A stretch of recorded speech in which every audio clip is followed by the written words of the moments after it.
कि जो विधिवत बालक पकड़ाया है वो कुछ दिन पहले ही यहाँ पे अटल पथ के पास में हवाई फायरिंग करने समय में भी एक केस हुआ था। TF और पटना पुलिस के जॉइंटली उसमें रेड किया गया।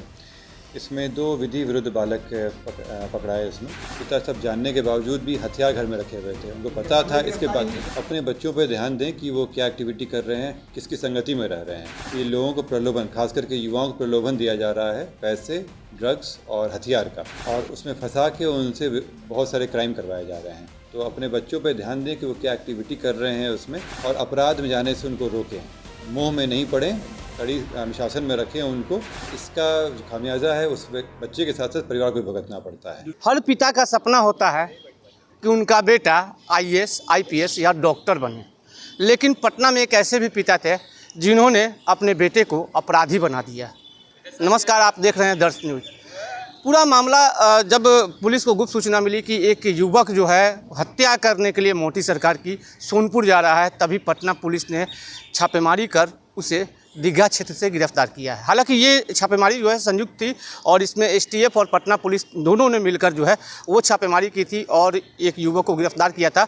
उसके निशानदेही से नौबतपुर में कई गोलियां जो हैं वो बरामद की गई है और लगभग 2 पिस्टल और 2 चाकू जो है वो बरामद किया गया। सबसे पहले आपको सुनवाते हैं कि पटना के सीनियर SP कार्तिकेय शर्मा से क्या कुछ कह रहे हैं। हमें जानकारी मिली थी कि कुछ व्यक्ति युवक हैं जो कोई बड़ी घटना करने जा रहे हैं। इसी क्रम में STF और पटना पुलिस के जॉइंटली उसमें रेड किया गया। इसमें 2 विधि विरुद्ध बालक पकड़ाए। उसमें उनसे जब पूछताछ की गई तो बताया कि वो एक हत्या करने के मकसद से जा रहे थे और इसके लिए उनके पास जो हथियार था वो रखे हुए हैं। साथ ही उनके मोबाइल फ़ोन से कई घटनाओं के बारे में वीडियो वगैरह मिला। उसमें कई ऐसे फ़ोटो मिले जिसमें वो फायरिंग कर रहे थे और अन्य लोगों के साथ उसमें हथियार और गोली भी मिल रहा था उसमें। जब उनके हथियार के बारे में जानकारी प्राप्त की गई तो उन्हीं में से एक विधि विरुद्ध बालक जो था उसके पिता के कमरे से हथियार बरामद हुआ, एक हथियार और एक गोली, जिसमें दीघा थाना में केस दर्ज किया गया। उनके फ़ोन में से जो पता चला कि काफ़ी भारी मात्रा में हथियार और गोली रखा हुआ है। उस क्रम में नौबतपुर में छापेमारी की गई। छापेमारी करने के क्रम में वहाँ से 2 पिस्टल, 1 पेन पिस्टल, 4 मैगज़ीन और 137 राउंड जिंदा कारतूस बरामद किया गया है। साथ ही 2 खुखरी, 3 चाकू बरामद किया गया है। इसमें मैं बताना चाहूँगा कि जो विधि विरुद्ध बालक पकड़ाया है वो कुछ दिन पहले ही यहाँ पे अटल पथ के पास में हवाई फायरिंग करने समय में भी एक केस हुआ था। उस समय वो नाबालिग होने के कारण उसे जेल फॉरवर्ड नहीं किया गया था। उसमें ये वही बालक जो कुछ दिन पहले निकला था और घटना ही किया था। इसमें हम लोग अभी कोशिश करेंगे कि इसमें हम लोग करें कि इतनी बड़ी घटना करने जा रहा था तो न्यायालय में हम लोग अपील करेंगे कि इसको वैसे की तरह ही ट्रीट किया जाए इसमें, और इसमें उसी तरह से अभियोग चलाया जाए। किसकी हत्या होने वाली थी? बताया छपरा में सोनपुर में रहने वाले एक व्यक्ति की हत्या करने जा रहा था। क्या मोंटी सरकार नाम से है, उससे कुछ दुश्मनी था आपस में इन लोगों का, उसी में जा रहा था। ये हथियार इसका पिता है। इसमें पिता के सहयोग से ये रखे हुए था और पिता के पास से ही बरामद किया गया इसमें।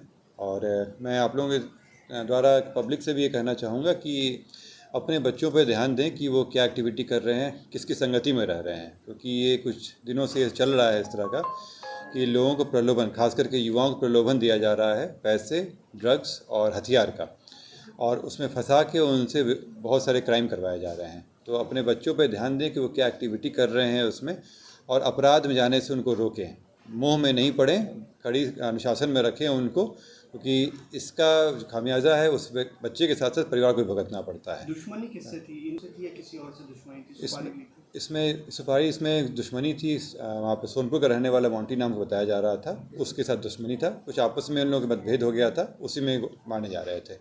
मैं इसलिए आपको कह रहा हूँ क्योंकि ये व्यक्ति काफ़ी कुछ समय से हथियार और गोली चला रहा था। वहाँ पे फायरिंग भी किया था, वीडियो भी बनाया था। इनके पास ऐसे वीडियो भी मिले हैं कि लोगों के ऊपर फायरिंग भी किया है ये। और अब चूँकि उनको रोका नहीं गया परिवार के द्वारा, इसलिए बाद बढ़ते बढ़ते भी हत्या करने पे भी आ गए थे। पिता के द्वारा ना रोका गया इसमें। पिता सब जानने के बावजूद भी हथियार घर में रखे हुए थे। उनको पता था। इसके बाद पिता की गिरफ्तारी हो गई है। आशुतोष कुमार शर्मा। पिता का भी आपराधिक नहीं, उनका आपराधिक इतिहास नहीं है। वो बताया जा रहा था कि बैंक में काम करते हैं। इनकी माता भी शायद कहीं काम करती हैं, लेकिन पिता के द्वारा ना इनको रोका गया। और जब उनको जानकारी थी कि हथियार रखे, वो अपने पास ही इनफैक्ट रखे हुए थे वो, तो इस चीज़ में ये बड़ा ही आश्चर्य की बात है कि ना रोके ना इसमें कभी रोक टोक किया गया। बोरिंग रोड और मरीन ड्राइव नाम विधि विरुद्ध बालक का नाम नहीं दिया जा सकता है उसमें, और इसलिए उसके बारे में कोई भी आइडेंटिटी आप लोगों को नहीं बताई जाएगी उसमें। आशुतोष कुमार शर्मा। देखिए, उनके द्वारा कभी रोक टोक नहीं किया गया और हथियार वो छिपा के रखे हुए थे। बाकी इसमें कंक्लूजन आप लोग स्वयं ड्रॉ कर सकते हैं कि अगर हथियार छिपा के रखे हुए हैं तो किस लिए था वो। बताया जा रहा है कि पिता जो हैं वो बैंक कर्मी हैं। हालांकि पुलिस ने पिता को इस मामले में गिरफ्तार कर लिया है और बताया जा रहा है कि कहीं ना कहीं वो पिता जो हैं अपने बेटे का मन बढ़ाने का काम करते थे और युवक के द्वारा कई जगहों पर राजधानी पटना में फायरिंग जैसी घटना को भी अंजाम दिया गया है। फिलहाल पुलिस गिरफ्तार लोगों से पूछताछ कर रही है। खबरों के लिए देखते रहिए 10 न्यूज़ में चंदन तिवारी, पटना।